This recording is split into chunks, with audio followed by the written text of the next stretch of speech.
கேள்வி பார்வையாளருக்கு வணக்கம். இந்த நேர்காணலில் நாம் சந்திக்க இருக்கும் சிறப்பு விருந்தினர் அண்ணா திராவிட மக்கள் முன்னேற்ற கழகத்தின் பொதுச் செயலாளர் வழக்கறிஞர் பசும்பொன் பாண்டியன் அவர்கள். சார் வணக்கம். வணக்கம். இன்னைக்கு அமித்ஷா அவர்களை அதிமுகவினுடைய பொதுச் செயலாளர் கூடிய எடப்பாடி பழனிசாமி அவர்கள் சந்தித்ததுக்கு பிறகு தமிழ்நாட்டு அரசியலுக்குள்ள மாறி இருக்கிறது. குறிப்பாக முன்னாள் அமைச்சராக இருக்கக்கூடிய ஆர்பி உதயகுமார் அவர் கூட இரும்பு மனிதர்னு அமித்ஷா புகழாரம் சூட்டியிருக்கிறார். அதனை தொடர்ந்து பார்த்தோம்னா முன்னாள் முதலமைச்சராக இருந்த ஓபிஎஸ் அவர்கள் கூட ஒழுங்கா நீங்க கட்சியை விட்டு வெளியேறீங்க, இல்லைன்னா அவமரியாதை சந்திப்பீங்கிற மாதிரியான ஒரு கருத்தை எடப்பாடி பழனிசாமி அவர்கள் நோக்கி வச்சிருக்காங்க. இந்த சம்பவத்தை நீங்க எப்படி சார் பார்க்குறீங்க? நான் இது சம்பந்தமாக தொடர்ந்து பேட்டி அளித்து வருகிறேன். நான் என்ன பேட்டியை முன்கூட்டியே சொல்லணும் அதான் நடந்துட்டு வருது. நேற்றைக்கு நீங்கள் 2 நாட்களாக ஒரு பெரிய நாடகத்தவே எடப்பாடி பழனிசாமி நடத்திக்கிட்டு இருக்காரு. சிவாஜி கணேசன் இதெல்லாம் பார்த்துட்டு தான் வேகமாக போய் நமக்கு பின்னாடி ஊத்தவாய உதயகுமார் மாதிரி அமித்ஷா முன்னேற்ற கழகத்துடைய பொதுச் செயலாளர் எடப்பாடி மாதிரி வந்துடுவாங்க, நம்ம வேகமாக போய் சேர்ந்துடணும்னு சிவாஜி கணேசன் செவாலியர் விருதியோடு போய் சேர்ந்துட்டார். ஒரு அரசியல் கட்சியுடைய தலைவர் சட்டமன்றம் நடந்து கொண்டிருக்கிறது. சட்டமன்றத்திலே முக்கியமான விவாதங்கள் எல்லாம் நடந்து கொண்டிருக்கிறது.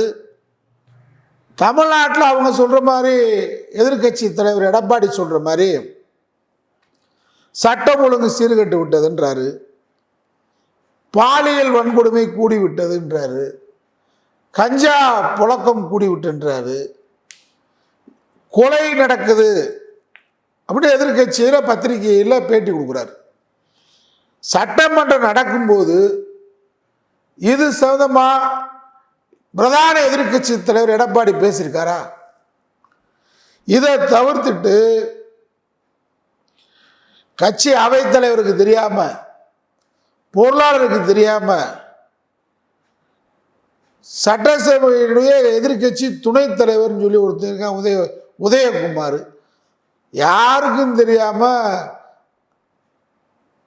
மறைமுகமாக ஒரு எதிர்கட்சி தலைவர் அதிமுக அப்படின்ற ஒரு அணிக்கு பொதுச்செயலாளர் இருக்கக்கூடியவர் டெல்லிக்கு போய் இறங்குறாரு. விமான நிலையத்தில் என்ன பேட்டி கொடுக்குறாரு? நீங்க நினைக்கிற மாதிரிலாம் ஒண்ணுமே இல்லை, நான் டெல்லி எங்க அதிமுக அலுவலகத்தை சுத்தி பார்க்க வந்திருக்கேன், பார்வையிட வந்திருக்கேன்றாரு. சரி, அதுக்கு முன்னாடி எத்தனை கார்களில் மாறி மாறி கொள்ளக்கூட்ட தலைவன் மாதிரி ஒரு கட்சி எதிர்கட்சி தலைவர் முன்னாள் முதலமைச்சர் எதுக்கு மாறி மாறி யாருக்கும் தெரியாம கார்ல பறந்து பறந்து போறாரு? டெல்லி எஜமானனுடைய அப்பாயின்மெண்ட் கிடைக்குமான்னு தெருவில் தவம் கிடக்கிறார். இது அசிங்கமாயிருந்து தான் ஏன் வெளிப்படைத்தன்மையா சொல்ல வேண்டியதானே? நான் அமித்ஷா உள்துறை அமைச்சர் அப்பாயின்மெண்ட் டைம் கொடுக்கல.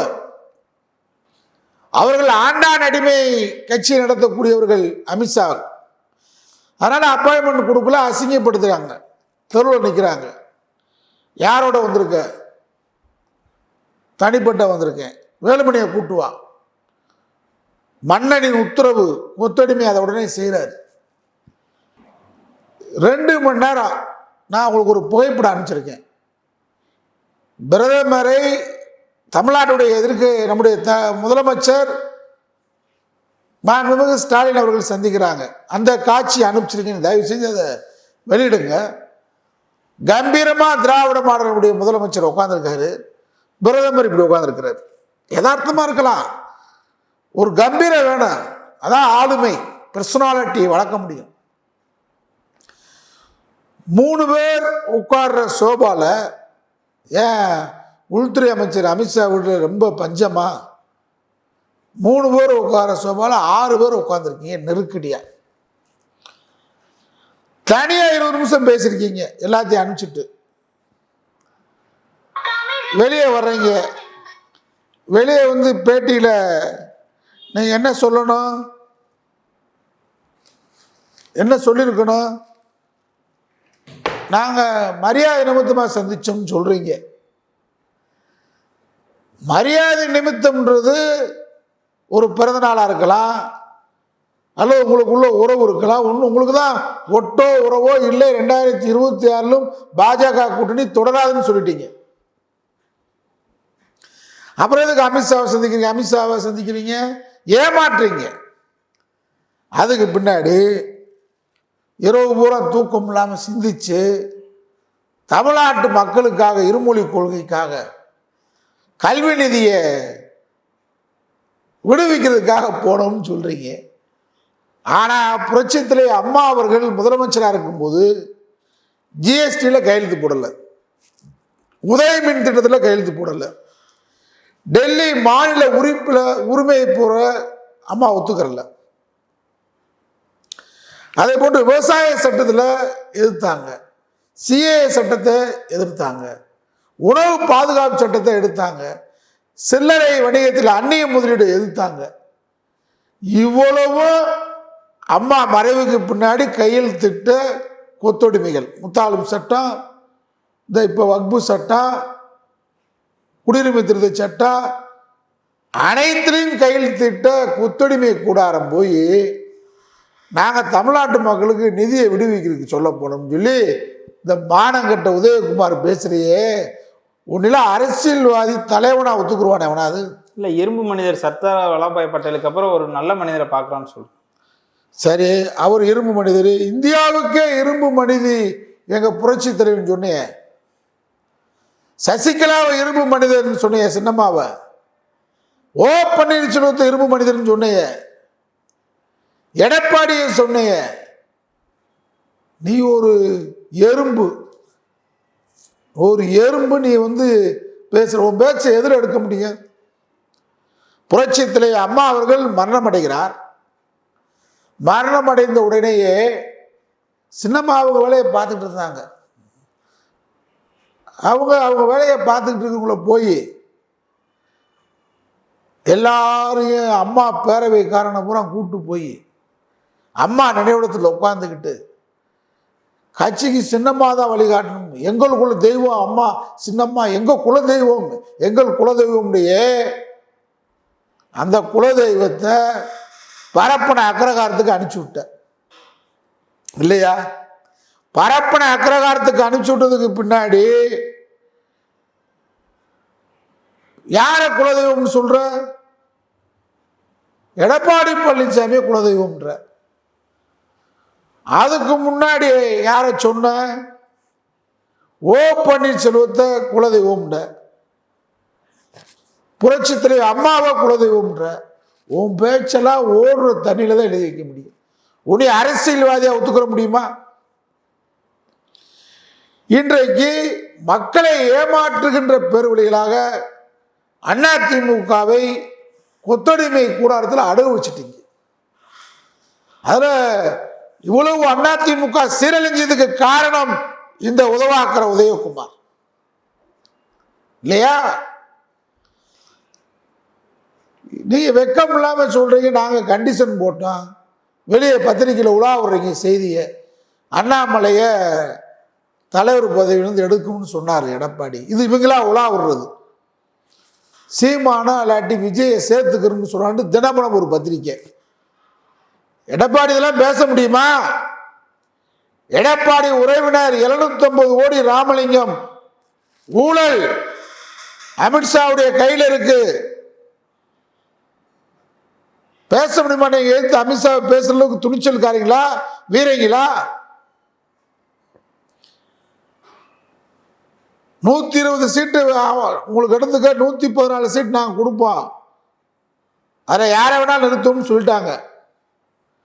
அதில் டிடிவி அவர் தான் இன்னைக்கு மொத்தமா பாஜக தலைவராக செயல்படுறாரு. இப்போ ஆர்எஸ்எஸ் தலைவராக டிடிவி இப்போ செயல்படுறாரு.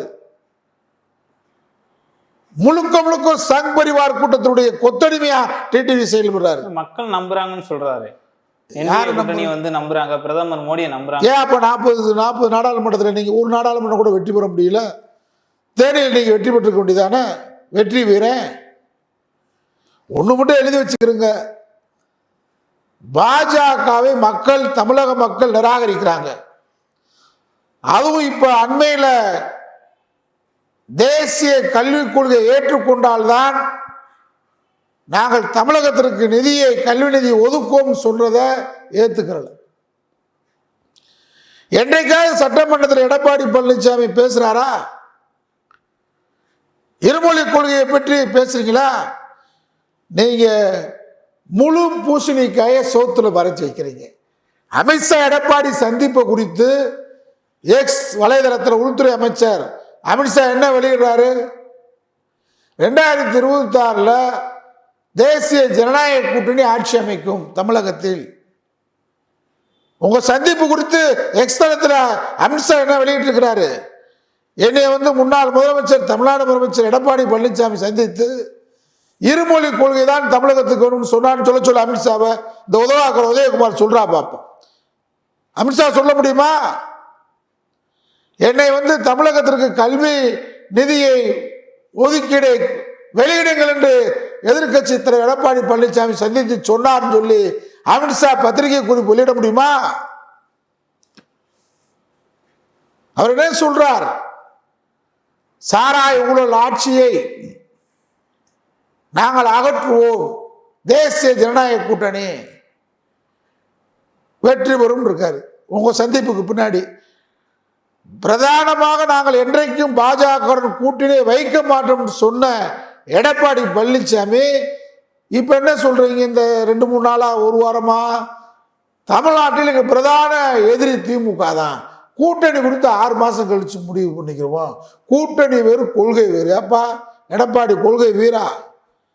கொடிகாத்த குமரி மாதிரி நீ கொள்கை வீரனா?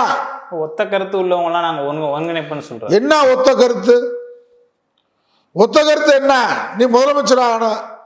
ஓ வழக்கு இப்போ ராமலிங்க வழக்கு மட்டும் இல்ல, டெண்டர் ஊழல், உடனாடி கொலை வழக்கு ஊழல், கொலை வழக்கு அவ்வளவு நீ தப்பிக்கணும். குட்கா ஊழல் அவளே அமித்ஷா பிடிச்சு வச்சிருக்காரு கையில, தப்பிக்கணும்.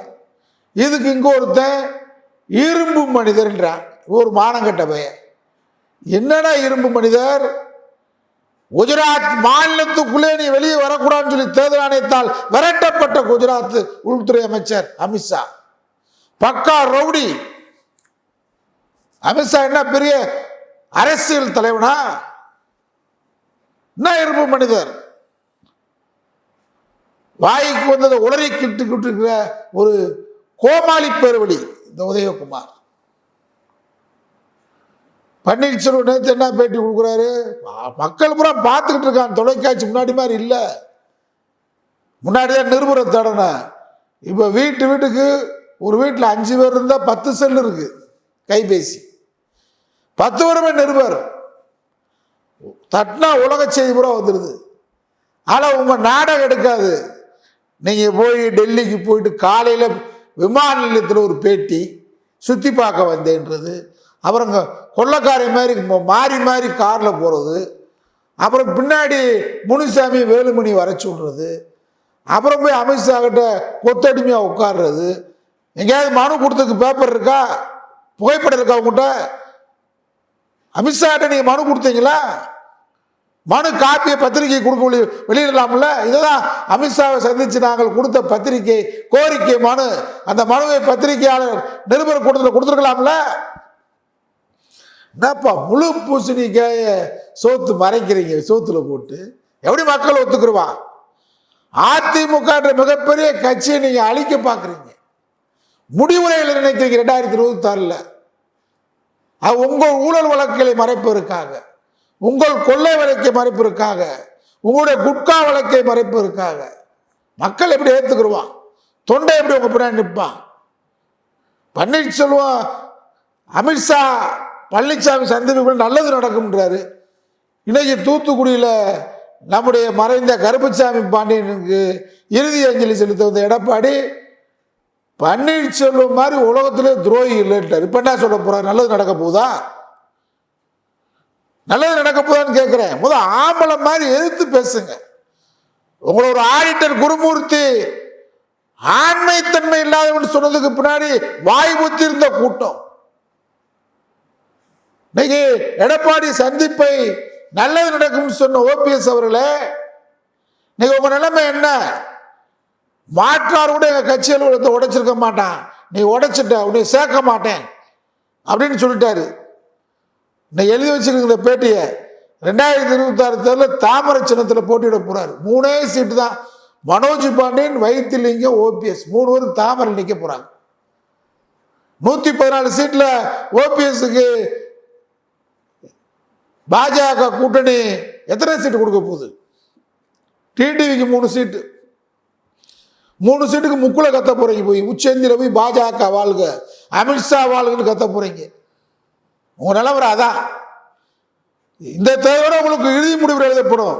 மானம் மரியாதையோட, தன்மானத்தோட, இனமானத்தோட புரட்சி தலைவரும் புரட்சி தலைவரும் கட்டி காப்பாற்றிய இந்த இயக்கத்தை கட்டி காப்பாற்றணும்னா பாஜக கூட்டு விட்டு வெளியே வரணும். சின்னம்மா என்ன பண்ண போறாங்கன்னு தெரியல. நாடகம் பாஜக அரங்கேற்றது. காரணம், அனைவரும் வருமானத்துக்கு மீறி கோடான கோடி கொள்ளை பணம். இந்த பணத்தை கையில வைத்து, இந்த பணத்தை கையில வைத்திருக்கிற பணத்தை பாஜக பிடித்திருக்கிற காரணத்தால் அவங்க பிடிக்கிறது தப்ப முடியல. திமுக தான் பிரதான நிதி, திமுக தான் பிரதான நிதி. சரி, திமுக எதிர்த்து என்ன சட்டமன்றத்தில் பேசுறாரு எடப்பாடி?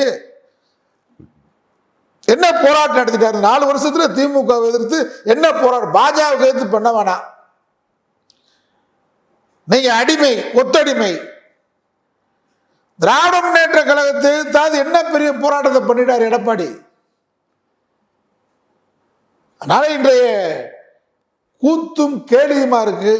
அது இந்த உதயகுமார் மாதிரி ஆளுகள்லாம் அரசியல்ல அப்புறப்படுத்தப்பட வேண்டிய சக்திகள், ஒரு அசிங்க பிறவிகள். நிர்வாணமா தெருவில் போனாலும் வெக்கப்படாத ஒரு பேர்வழி. ஒரு நாளைக்கு சின்னமாக குலதெய்வம்ன்றான், எங்க குலசாமின்றான். அது பல வீடியோலாம் எடுத்து போடுங்க பத்திரி மக்களுக்கு. தாடியோட வர்றான், ஒரு நாளைக்கு தாடியை விசாரிச்சுட்டு மீசியோட வர்றான், ஒரு நாளைக்கு மொட்டையோட வர்றான். என்னடா பிறவி நீங்க அரசியல்ல? என்ன நாங்களாம் அரசியல்ல எத்தனை தலைவர்களை படித்து சிந்தித்து இன்றைக்கு எத்தனை தலைவரோட பழகிட்டு இருக்கவங்களாம் ஒரு தலைவனுக்கான அருகதை இருக்குமா உங்களுக்கு? உங்க பிழைப்புலாம் நாயும் பிழைக்கும் பாரதி சொன்ன மாதிரி. சி, நாயும் பிழைக்கும் பிழைப்பு.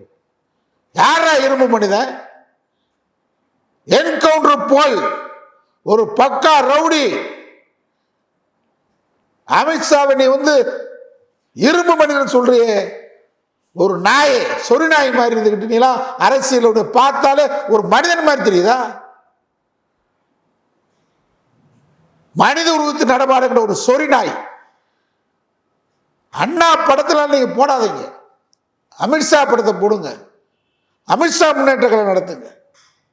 அதனால இன்றைய சூழல்ல இந்த மாதிரி அசிங்க பறவைகள் தமிழகத்தில் எப்படியாவது பாஜகவை காலூன்ற வைப்பதற்காக இந்த மாதிரி அவமான பிறவிகள், அசிங்க பிறவிகள், உதயகுமார் போன்ற உதவாக்கரைகள் தமிழக அரசியல் களத்தில் அப்புறப்படுத்த வேண்டும்.